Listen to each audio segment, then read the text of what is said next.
En la naturaleza existen los dos tipos de aminoácidos, los D y los L.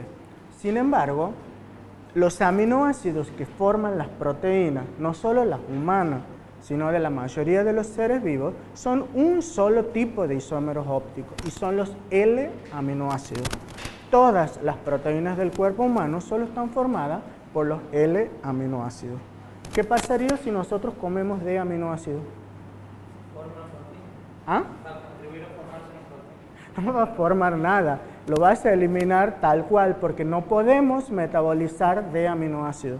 Nuestras proteínas están formadas solo por los isómeros L. Exactamente. Todas las proteínas con actividad biológica están formadas por los isómeros L de los aminoácidos, o sea, los L-aminoácidos. En algunos casos y en algunas especies de animales, algunos vertebrados, invertebrados o bacterias, puede haber D-aminoácidos. Pero las proteínas de los vertebrados superiores, mamíferos y nosotros los humanos, son todos L-aminoácidos. Por lo tanto, volviendo al ejemplo de la alanina, la única con actividad biológica es la L-alanina. La D-alanina carece de actividad biológica y nunca va a poder formar parte de las proteínas humanas.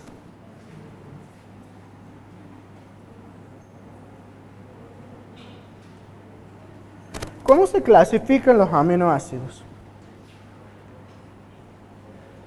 Los aminoácidos se pueden clasificar desde el punto de vista en qué lugar está ubicado el grupo amino y el grupo carboxilo. ¿Sí? Y así se clasifican en tres tipos: alfa, beta y gamma. Ahí tienen tres ejemplos. El primero es un alfa aminoácido. ¿Por qué? Porque el grupo amino y el grupo carboxilo están unidos al mismo átomo de carbono, que es el primero y se llama carbono alfa. Cuando el grupo carboxilo está separado por dos átomos de carbono del grupo amino, el grupo amino está unido al carbono beta, se llaman los beta aminoácidos. Y finalmente, cuando el grupo amino está unido al tercer átomo de carbono, se llaman gamma aminoácidos. ¿Entienden estas fórmulas, no? Cada uno de estos puntitos es un átomo de carbono. Nosotros simplificamos escribiéndolo como barra. ¿Sí? Este es un carbono, este es otro carbono, este es otro carbono. ¿Sí?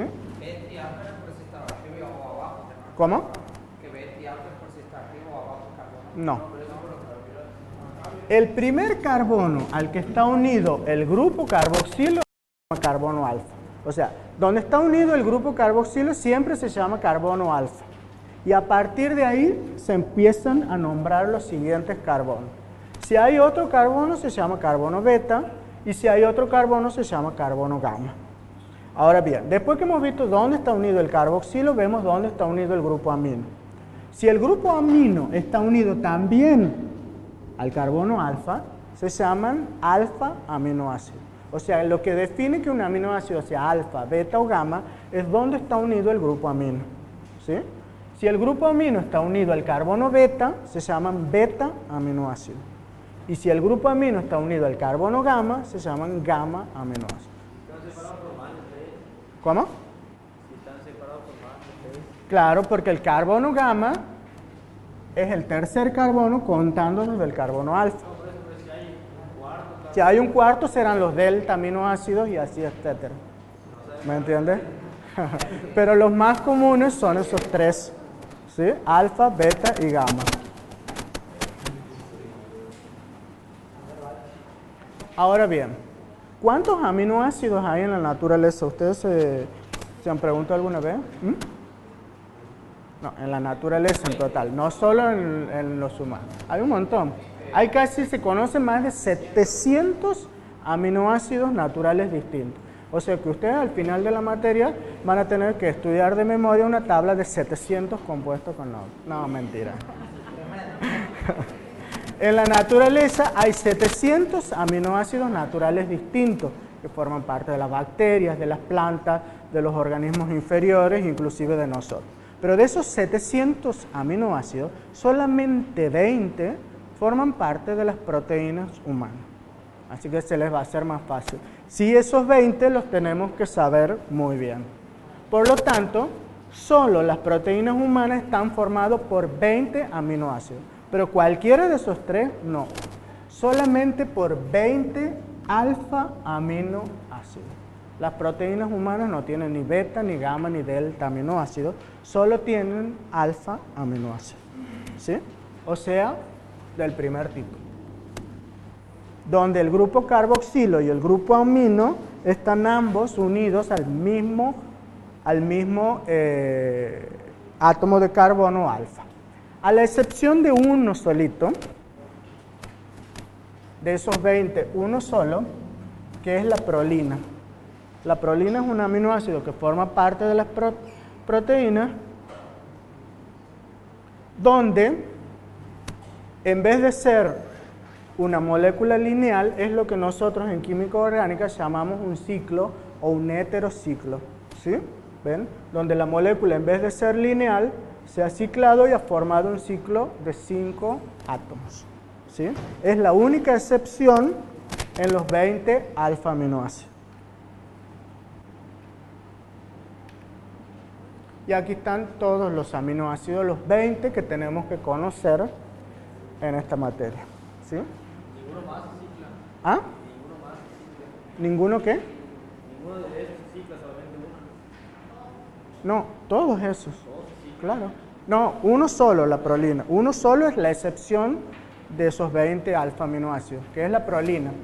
Todos los demás son alfa aminoácidos lineales con la fórmula que hemos venido estudiando. ¿Sí? ¿Cómo se nombran los aminoácidos en química biológica?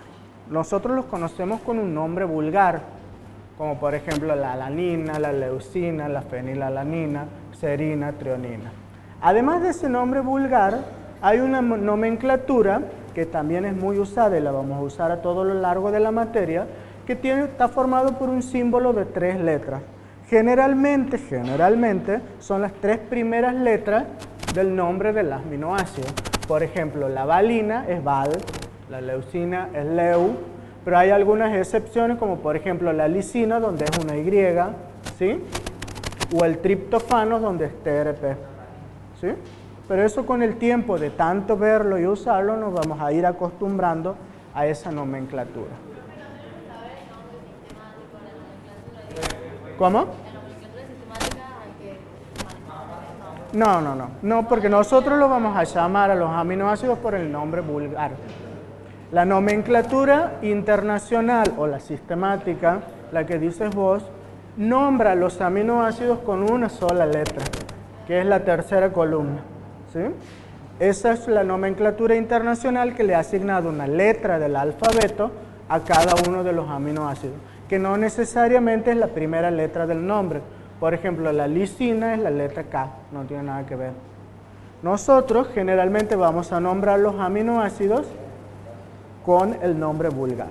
Y después está la nomenclatura sistemática de todos los compuestos orgánicos, que es la más compleja y que es la que usan los químicos.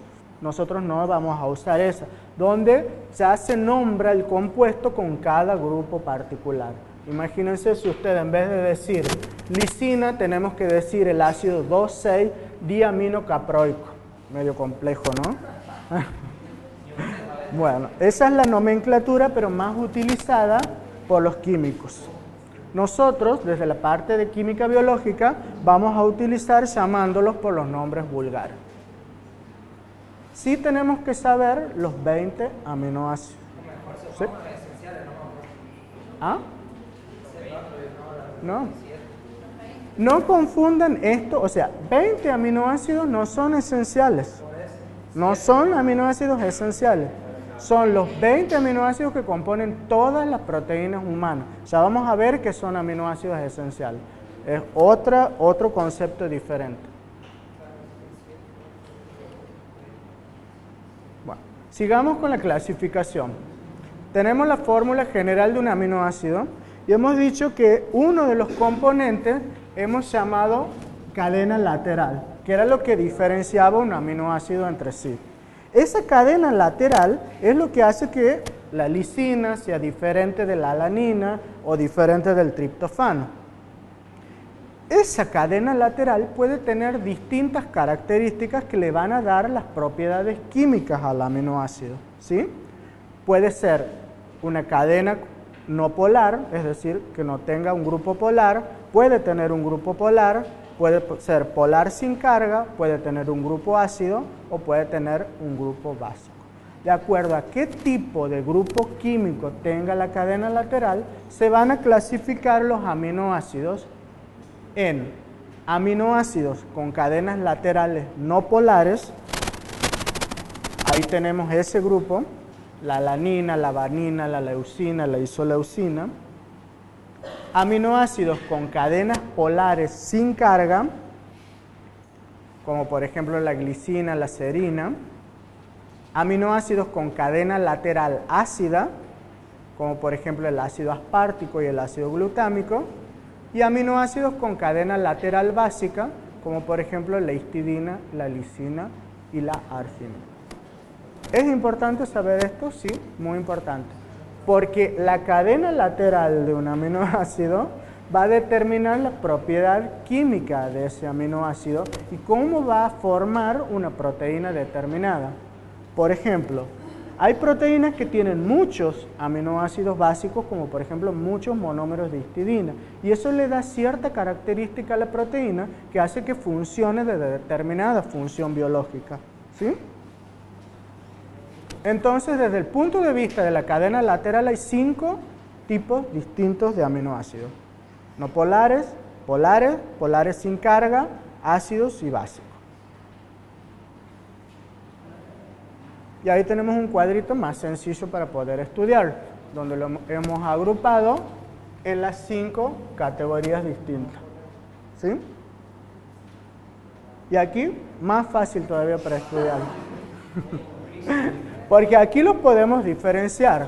O sea, ¿qué características tienen los aminoácidos ácidos? Todos van a tener el grupo carboxilo y el grupo amino, pero va a cambiar la cadena lateral. ¿Ustedes se dan cuenta que esto es un ácido? Por eso se llama ácido aspartico. Este es otro ácido, pero con 3 átomos de carbono. Por eso se llama ácido glutámico. Estos son los aminoácidos ácidos. ¿Qué características tienen los aminoácidos básicos? Que tienen más de un grupo amino. Además del grupo amino que tienen en el carbono alfa, tienen otras cadenas con otro grupo amino que le da características básicas. Y ahí hay 3.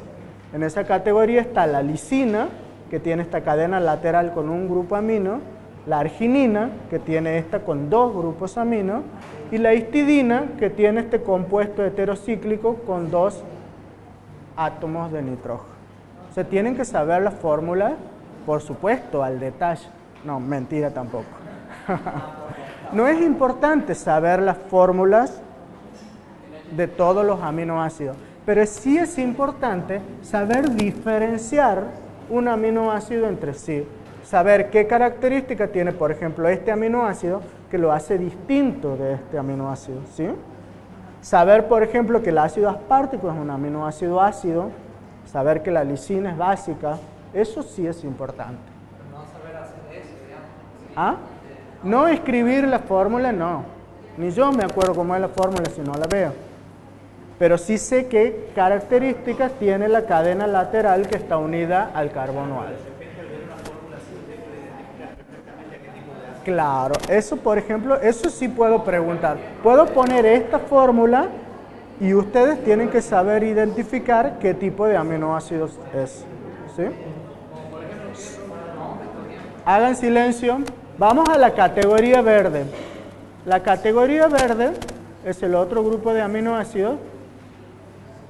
Empecemos con la categoría naranja. Están los aminoácidos que son los no polares, porque tienen grupos que no tienen carga. Ustedes se dan cuenta, por ejemplo, la alanina tiene un grupo metilo, la valina tiene 2 grupos metilo, son grupos que no tienen carga. Esos son los aminoácidos no polares, ¿sí? Otros aminoácidos tienen otros grupos diferentes, como por ejemplo estos grupos que tienen átomos de azufre, como por ejemplo la cisteína. Y otros aminoácidos tienen estos grupos aromáticos, como por ejemplo la tirosina. ¿Sí? Entonces ahí teníamos los no polares, los polares, los ácidos y los básicos. ¿Qué características tienen los aminoácidos no polares? Como tienen una cadena que no es polar, fundamentalmente tienen características de hidrofobicidad. ¿Qué quiere decir hidrofobicidad? Que repelen el agua. Entonces, las proteínas que estén formadas por muchos aminoácidos no polares, ¿qué características tendrán? Que van a ser muy insolubles, no se van a poder disolver en agua. ¿Ven cómo este tipo de razonamiento tenemos que ir adquiriendo? No estudiar de memoria compuestos químicos, sino estudiar cómo se relacionan y cómo funcionan.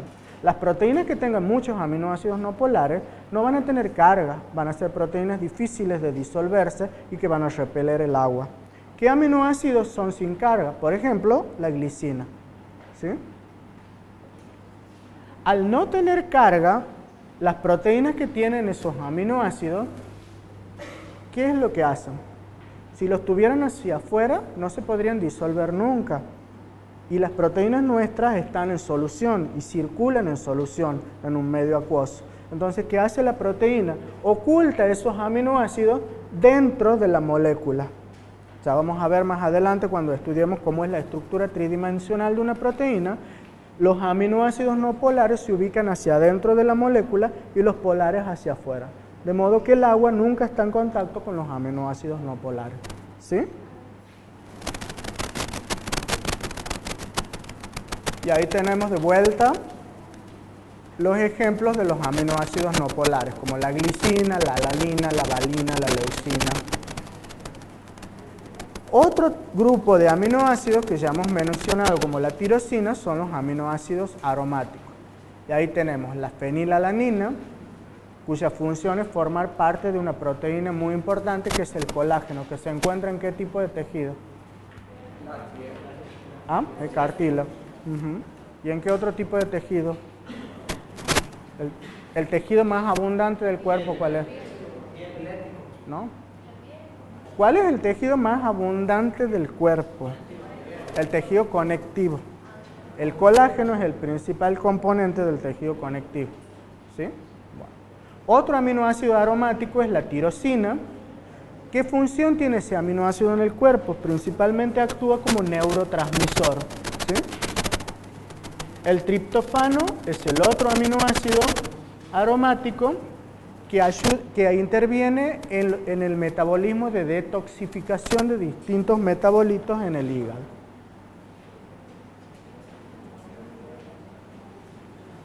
Pasamos ahora a otro grupo de aminoácidos que se denominan iminoácidos. Y había uno solo. Se llaman imino porque cuando el grupo amino está unido a dos carbonos, en vez de llamarse amino, se llama imino. La única excepción era el aminoácido ese raro que se llama prolina. ¿Sí? ¿Qué función tiene la prolina? También forma parte de las proteínas que componen el colágeno. ¿Ven cómo es la estructura tridimensional de las prolinas? La prolina, cuando está formando parte de la larga molécula de proteína, la propiedad que tiene es que como es un aminoácido que no es lineal, la molécula se pliega y adopta estructuras tridimensionales muy complejas. Cuando la naturaleza necesita sintetizar proteínas con estructuras que tienen que plegarse mucho, pone muchos residuos de este tipo de aminoácido que se llama prolina. Después tenemos los hidroxiaminoácidos. Los hidroxiaminoácidos son aquellos que en su cadena lateral, esta es la cadena lateral, aquí tenemos el grupo amino, el carboxilo, el carbono alfa y la cadena lateral. En la cadena lateral tienen un grupo oxidrilo como los hidratos de carbono. Y ahí tenemos la serina,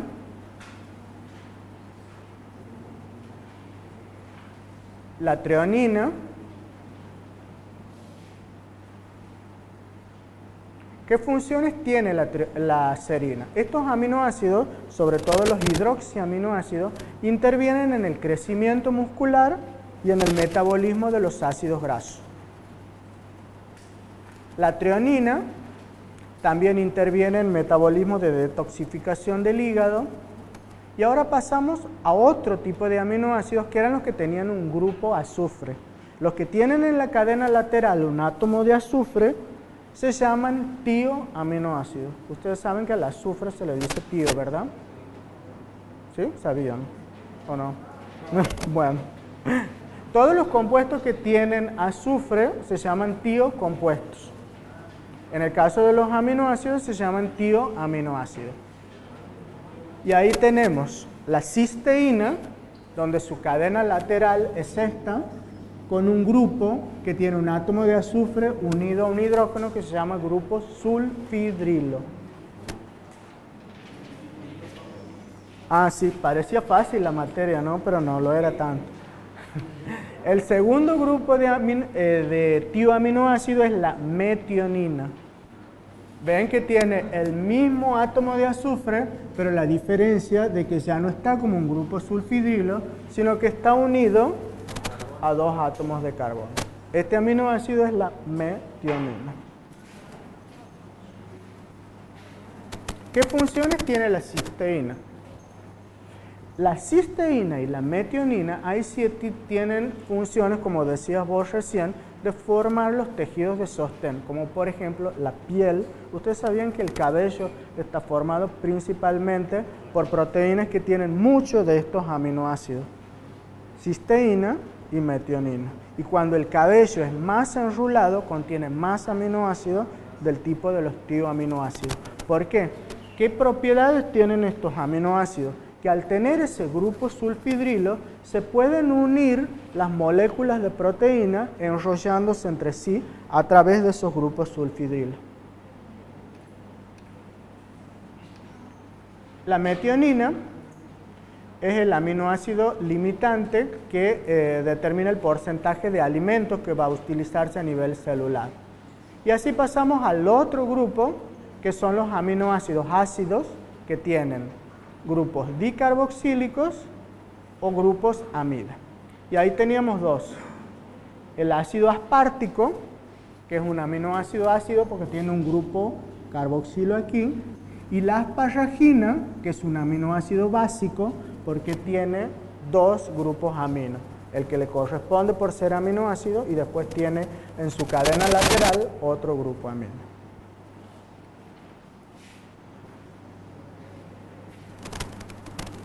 El ácido glutámico es otro de los aminoácidos ácidos porque también tiene un grupo carboxilo.